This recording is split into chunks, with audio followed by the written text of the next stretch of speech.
작은 마을에 오래된 돌 항아리가 있었습니다. 이 항아리는 물을 길어 나르는 데 사용이 되었지만 이 항아리 한쪽에 작은 균열이 있었습니다. 주인은 깨끗한 항아리와 함께 이 균열이 있는 항아리를 사용하여서 강에서 물을 길어오곤 하였는데요. 깨끗한 항아리는 늘 물을 가득 채운 채로 주인 집까지 돌아왔지만 이 균열이 있던 항아리는 집에 도착할 때면 물이 절반 정도밖에 남지 않았습니다. 그러던 어느 날 이 균열이 있던 항아리가 주인에게 말했습니다. 주인님, 제 결함 때문에 주인님의 일을 완벽하게 하지 못해서 죄송합니다. 그러자 이 주인이 미소를 지으며 뭐라고 말했을까요? 이 주인이 이렇게 말했습니다. 항아리야, 내가 너와 함께 지났던 길가를 본 적이 있니? 네가 흘린 물이 길가에 물을 주었고 그 덕분에 아름다운 꽃들이 피었답니다. 나는 그 꽃들을 꺾어 집을 장식했지. 너의 그 균열 덕분에 마을과 집이 더 행복해졌답니다. 여러분, 이 이야기가 주는 메시지가 무엇입니까? 우리의 삶은 행복함으로 채워질 때 완전함이 행복함을 주는 게 아니라는 것이죠. 우리의 삶에 어떤 부족함도 있고 연약함도 있을지라도 그런 것들을 통해서 하나님께서 우리의 삶에 행복을 주시고 기쁨을 주신다는 것 아니겠습니까? 우리의 연약함도, 우리의 실수도, 우리의 넘어짐도 하나님의 손에 붙들릴 때 그때 우리 삶에 또 우리 주변에 진정한 행복을 피워낼 수 있다는 것, 이 이야기가 가르쳐주고 있는 메시지 아니겠습니까?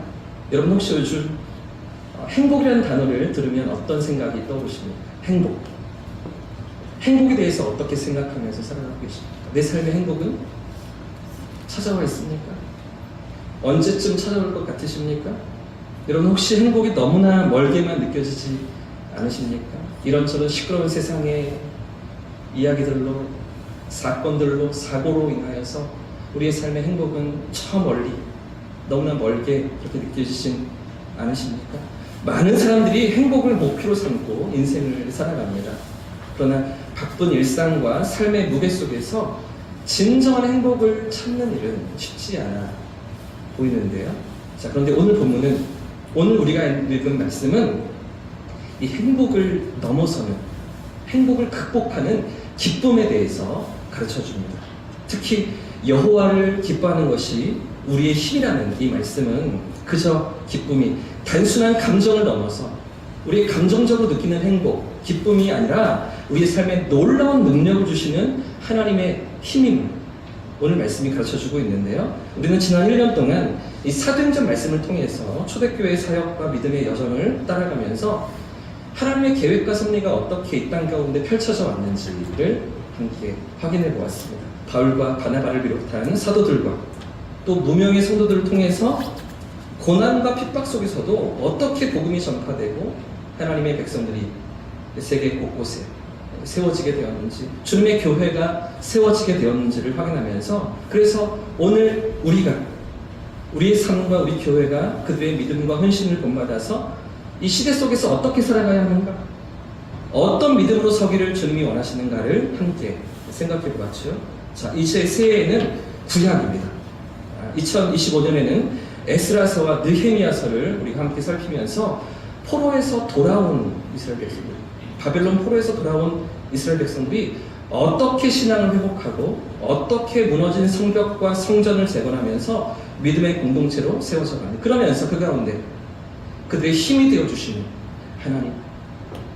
하나님을 기뻐함으로 그들 가운데 누리게 하시는 하나님의 힘, 공급하시는 능력, 그들이 어떻게 체험했는지를 함께 우리가 묵상하려고 하는데요. 그래서 그 과정에서 우리 역시 그들만 아니라 2500년 전 그들만 아니라 우리 역시 하나님 앞에서 우리의 믿음과 삶을 다시 돌아보고 신앙에 묻어진 부분들을 다시 세우는 그런 은혜 자리로 저와 여러분이 나아가기를 소원합니다. 오늘 우리가 읽은 느헤미야서 8장은 바벨론 포로 생활에서 돌아온 이스라엘 백성들이 성벽 재건 공사를 마치고서 이제 하나님 앞에 모여서 함께 예배하며 신앙을 새롭게 다짐하는 그런 결단의 장면을 보여줍니다. 이제 신년 첫 주일부터 차근차근 우리가 에스라서, 느헤미야서를 살펴보겠지만 이 두 권의 성경 말씀은 포로 생활에서 돌아온 이스라엘 백성들의 신앙의 회복, 공동체의 재건을 중심적으로 다룹니다. 에스라서는 성전 재건이죠. 예루살렘 성전을 재건하는 그런 모습. 그 성전을 재건함을 통하여서 하나님의 율법을 통해 영적인 정체성, 내가 누구인가? 왜 하나님께서 우리를 돌아오게 하시는가?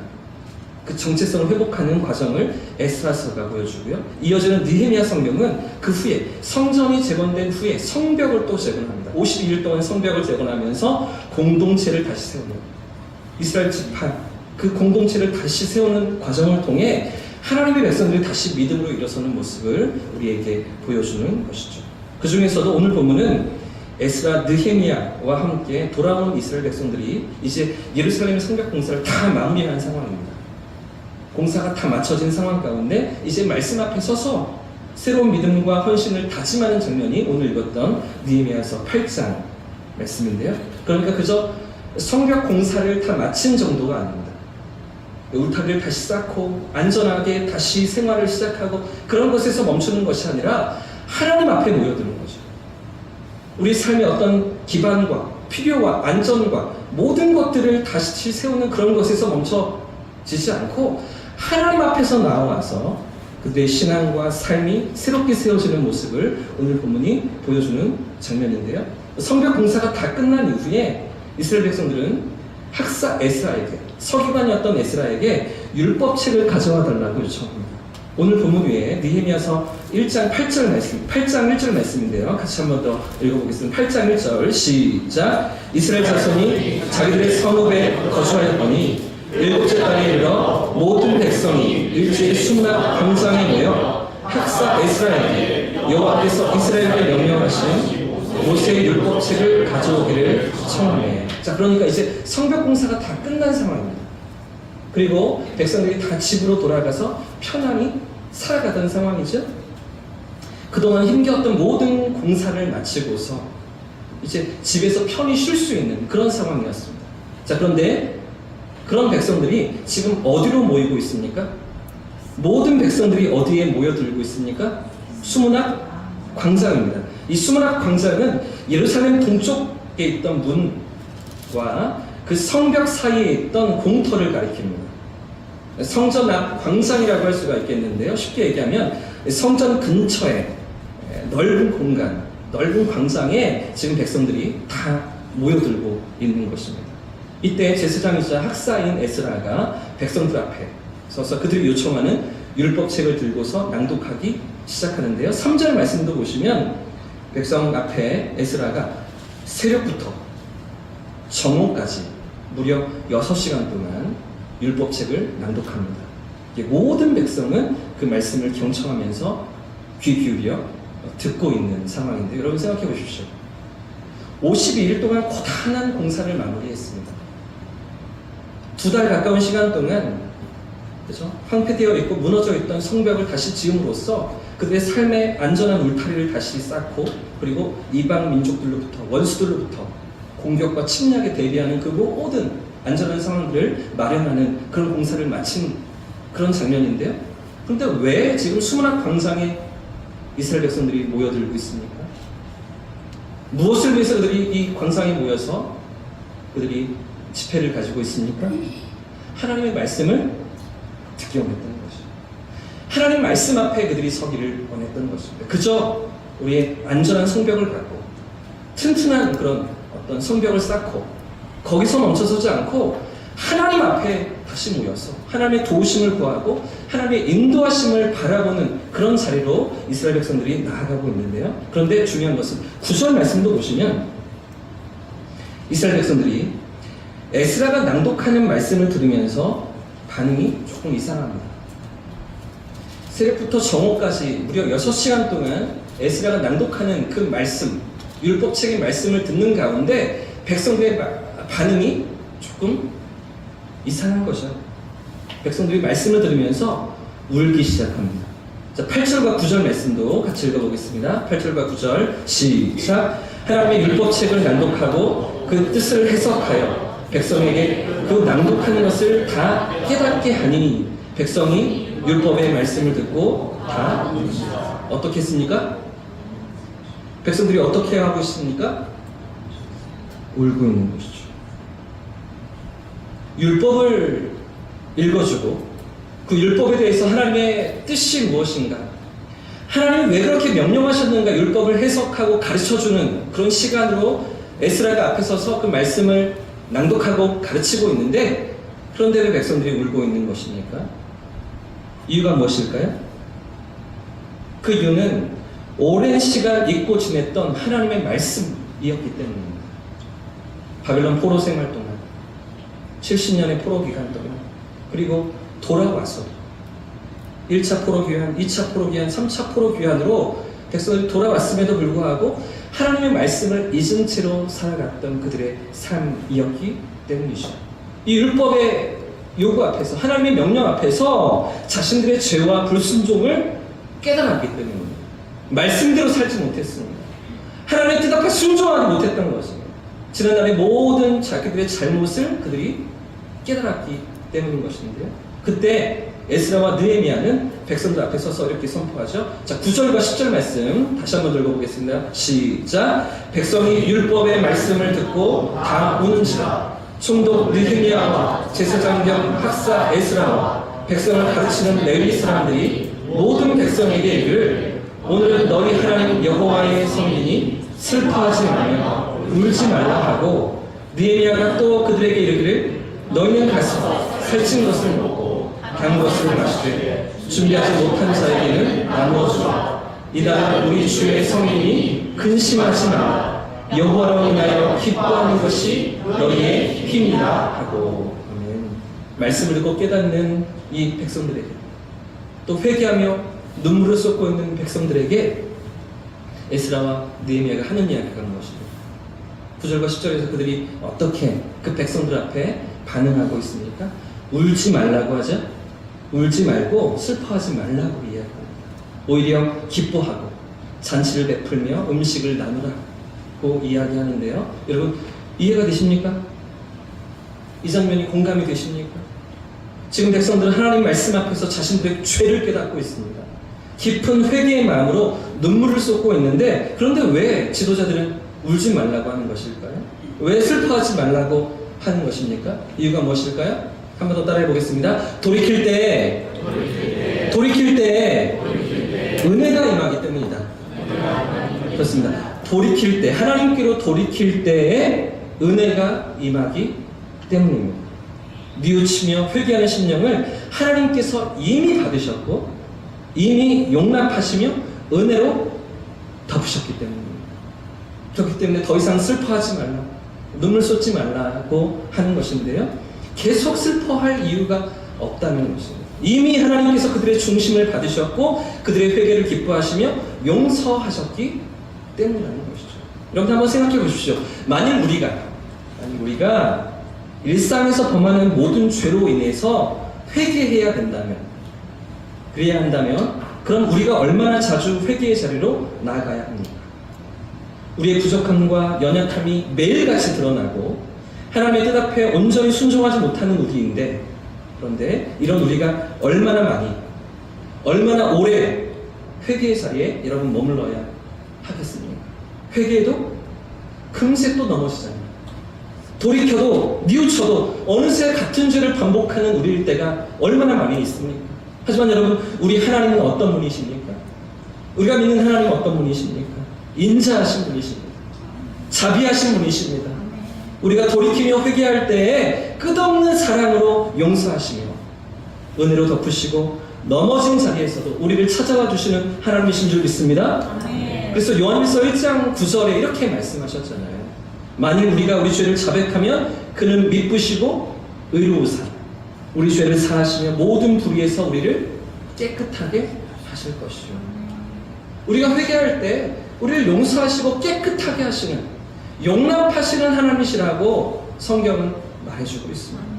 오늘 느헤미야서 8장 말씀과 이 요한일서 말씀을 연결해서 생각해 보면 다시 이렇게 정리할 수가 있을 것 같은데요. 만일 우리가 우리 죄를 자백하면 그는 미쁘시고 의로우사, 그는 신실하시고 의로우셔서 우리 죄를 사하시는데 어떻게 해요? 즉시로 우리 죄를 사하시는 것이죠. 즉시로 우리의 모든 불의에서 우리를 건지시는 것입니다. 사랑하는 여러분, 하나님은 즉시로 우리를 용서하시는 분이신 줄 믿습니다. 이런 사람들처럼, 우리들처럼 조금 견져보다가, 조금 애태우다가, 조금 이렇게 내 마음에 흡족할 만큼 시간을 뒀다가 용서하시는 분이 아니라는 것이죠. 돌이킬 때, 하나님 앞으로 나아갈 때 즉시로 우리를 용서하시는 하나님이신 줄 믿습니다. 시편 103편에서도 이렇게 말씀하십니다. 동이 서에서 먼 것과 같이 우리의 죄가를 우리에게서 멀리 옮겨주신다고 말씀하시는 하나님이시죠. 즉시로 옮겨주시는 것이죠.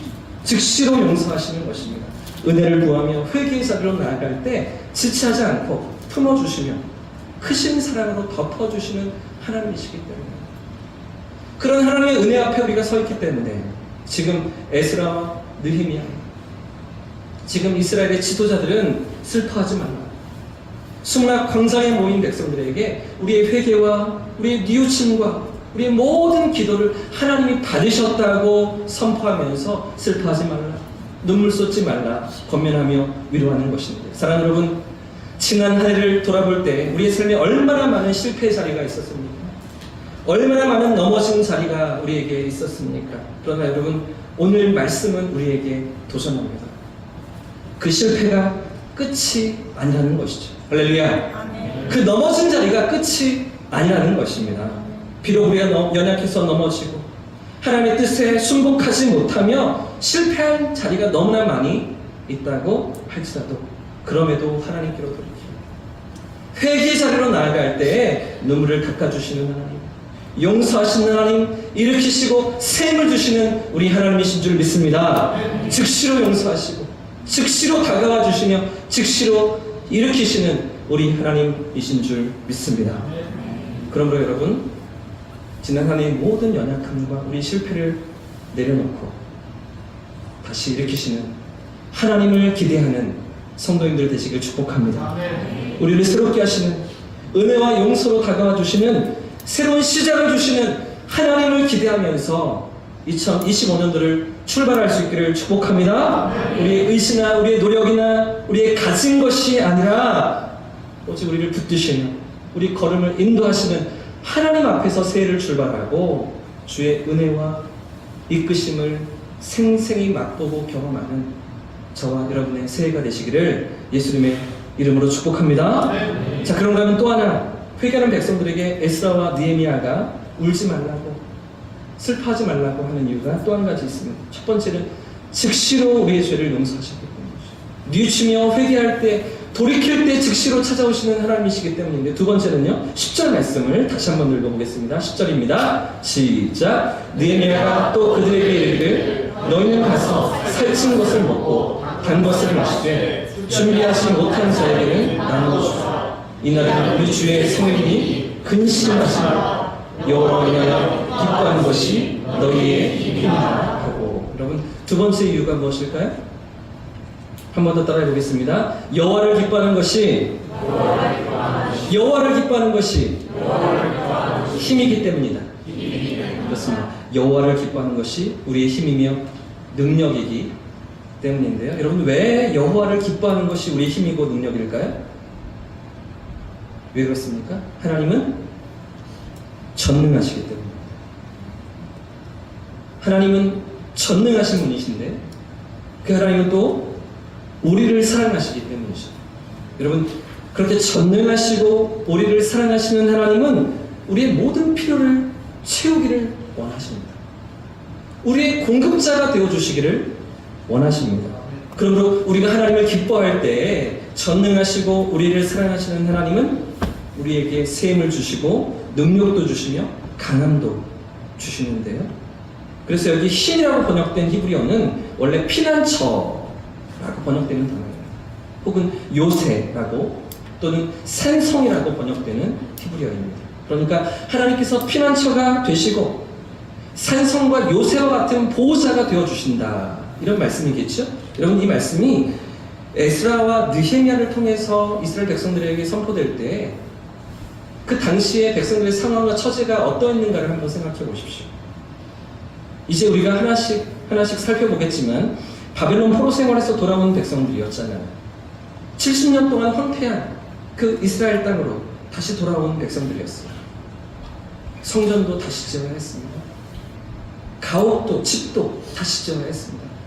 성벽도 무너진 채로 계속 있었기 때문에 3차 포로 귀환이 있은 이후에 그제서야 성벽을 지을 수 있는 모든 여건과 환경이 갖추어져서 그제서야 이제 성벽을 짓고 있는 이스라엘 백성들 아니었습니까? 여러분, 이런 그들에게 하나님께서 피난처가 되어주시고 요새와 산성이 되신다는 말씀이 어떤 의미였겠습니까? 그저 단순히 위로해 주신다는 말씀이 아니었겠죠? 그저 힘을 내라고 격려하시는 말씀이 아니라는 것입니다. 이 말씀은 실제로 하나님께서 그들과 함께 하시며 그들 곁에 계시고 그들을 지키시며 책임지시는 보호자가 되어주신다는 약속인데요. 그래서 여호와를 기뻐하는 것, 곧 하나님을 신뢰하면서 그 안에서, 하나님 안에서 살아가는 것이야말로 그들이 누릴 수 있는 가장 큰 능력과 힘이었던 것이죠. 사랑하는 여러분, 이제 우리는 2025년도를 시작합니다. 기대와 설렘을 가지고 또 새로운 소망과 다짐으로 또 한 번 새로운 출발점에 저와 여러분이 서 있습니다. 그런데 여러분은 시작되는 새해를 어떤 모습으로 살아가기를 원하십니까? 무엇을 붙잡고 나아가기를 원하십니까? 무엇을 의지하면서 이 혼란하고 어지러운 세상을 살아가기를 원하십니까? 주위를 돌아보아도 어디에도 기쁨이 없고 어디에도 행복이 없는 것 같은 그런 이 시대를 여러분 어떻게 달려가기를 원하십니까? 피난처이신 하나님을 붙들 수 있기를 소원합니다. 산석이시고 반성이 되신 하나님을 의지하는 성도님들 되시기를 축복합니다. 그래서 여호와를 기뻐하면서 그분을 신뢰하고 그분 안에서 살아갈 때에 우리 삶 가운데 부어주시는 놀라운 은혜와 그 평강을, 그 능력을 맛보는 저와 성도님들 되시기를 예수님의 이름으로 축복합니다.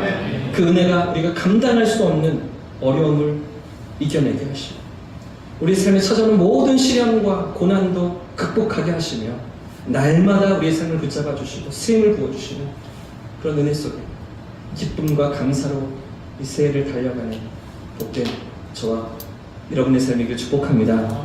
시편 37편 4절에 이렇게 말씀하셨습니다. 또 여호와를 기뻐하라.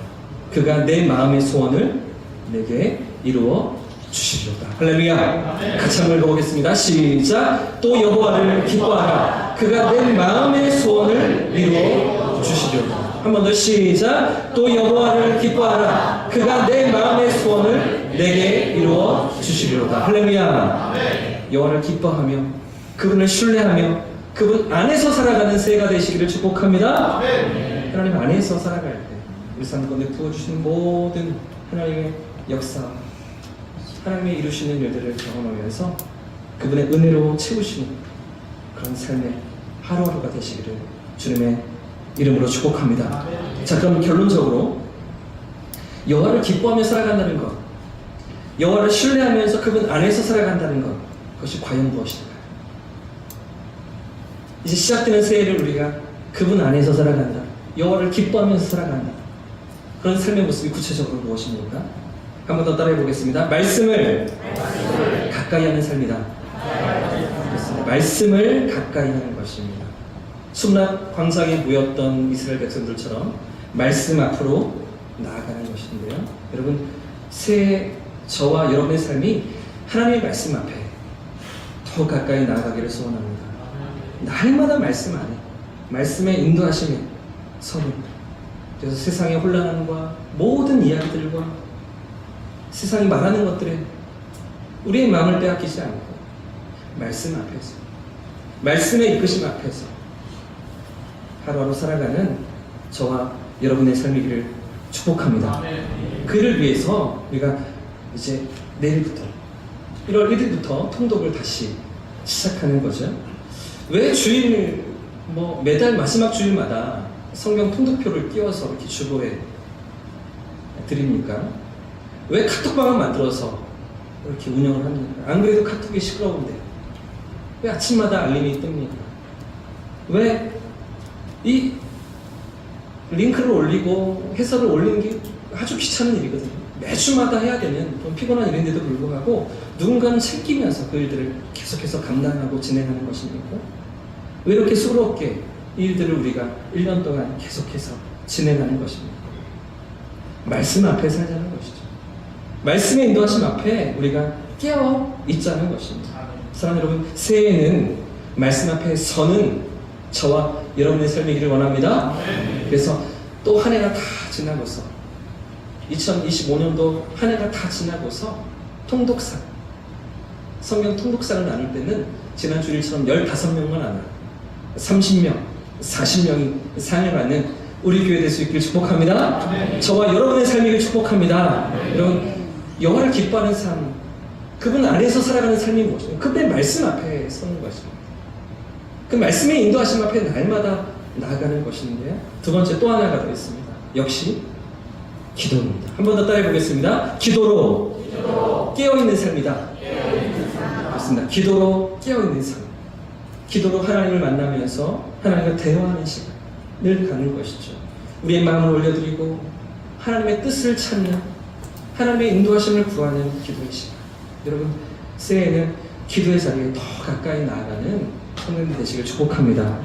기도를 통해서 우리를 인도하시는 하나님, 우리에게 지혜로 찾아오시는 하나님, 모든 삶의 평강으로 함께 하시는 하나님, 내 힘으로 되지 않지만 여전히 삶에 어려움이 있지만 내 손으로 해결할 수 없는 삶의 문제들도 있지만 그 속에서도 나를 붙드시고 평강을 주시고 인도해 가시는, 헤쳐나갈 길을 여시는 하나님을 만나고 경험하는 그런 기도의 자리가 되시기를 주님의 이름으로 축복합니다.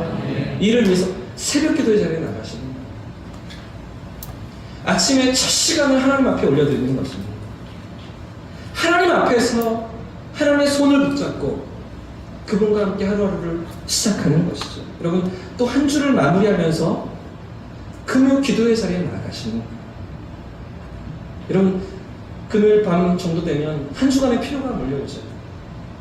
쌓였던 피로가 다 이렇게 우리에게 다가오는 것 같습니다. 금요일 밤이면 너무나 피곤하지 않으십니까? 쉼도 필요합니다. 그러나 여러분, 우리가 언제 기도하겠습니까? 언제 하나님 앞에 깊이 우리가 나아가겠습니까? 내 삶의 문제를 두고서 씨름하면서 하나님의 도우심을 바라보면서 그 은혜를 붙잡으면서 언제 깊이 하나님을 만나는 기도의 자리로 여러분 나아가시겠습니까? 여러분, 우리가 기도하는 것은, 기도의 자리로 나아가는 것은 단순한 의무가 아닙니다. 우리 영혼이 새로워지고 용기를 얻고 샘을 얻는 시간인 것이죠. 우리의 삶의 무거운 짐을 주님 앞에 내려놓으며 지친 마음을 어루만지시고 내 삶에 다가와 주시는 하나님을 경험하는 그런 시간이 기도의 자리 아닙니까? 여러분, 이 기도의 자리를 놓치지 않으시기를 축복합니다. 새벽마다, 금요 기도회 때마다 내 삶에 가까이 찾아와 주시고 내 심정을 공감하시고 다 아시며 위로하시는 그 하나님을 만나고 그 하나님을 깊이 경험하는 저와 성도님들 되시기를 주님의 이름으로 축복합니다. 그래서 여러분, 허락하신 2025년도에는 말씀과 기도로 날마다 나아가는 것이죠. 그 말씀 앞에 기도의 자리에서 깨어 하나님을 붙들고 승리하는 저와 성도님들 되시기를 예수님의 이름으로 축복합니다.